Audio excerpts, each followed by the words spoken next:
On the evening before Thanksgiving, 1971, a man in a dark suit and clip-on tie boarded Northwest Orient Flight 305 in Portland, Oregon. He paid cash for his ticket. He gave his name as Dan Cooper. Nobody remembers his face. What happened next has never been solved, and 55 years later, we may be closer to the truth than ever before. Shortly after takeoff, the man passed a note to a flight attendant. It said he had a bomb.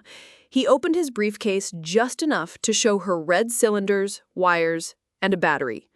Then he made his demands: $200,000 in cash, 4 parachutes, and a refueling stop in Seattle. He was calm, he was polite, he ordered a bourbon. While the plane circled, the FBI scrambled to gather the ransom. The money was real, the parachutes were real, and when the plane landed at SeaTac, the 36 passengers were allowed to go.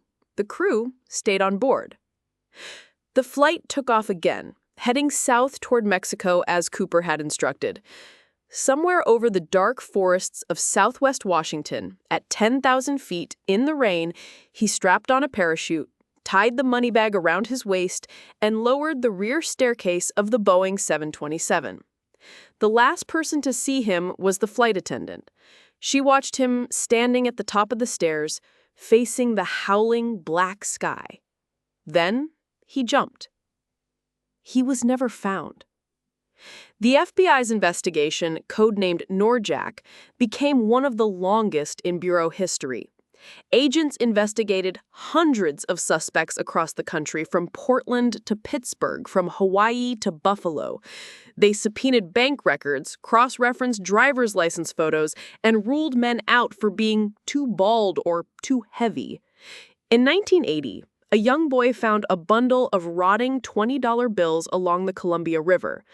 The serial numbers matched, but there was no trace of the man who had carried them.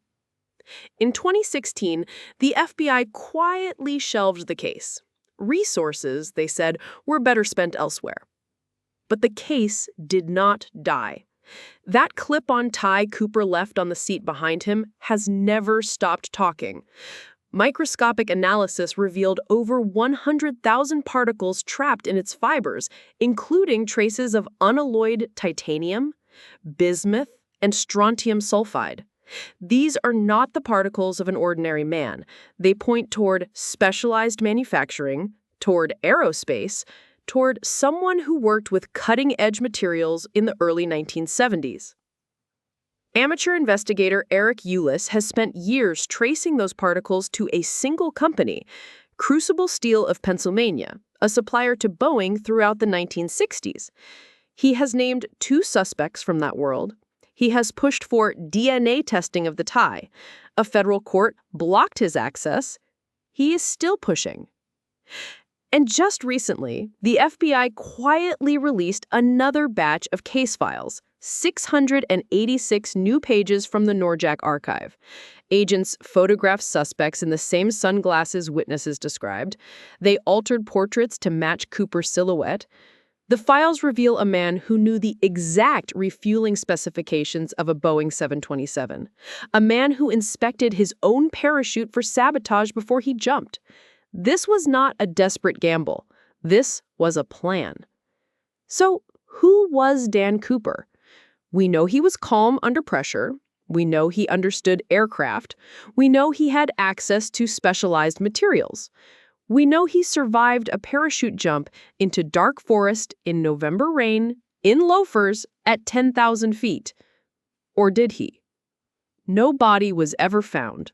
No parachute, no briefcase, just $20 bills slowly dissolving in a river, and a tie with 100,000 questions still trapped inside it. Somewhere out there, the answer exists. It is waiting, like Cooper himself, in the dark.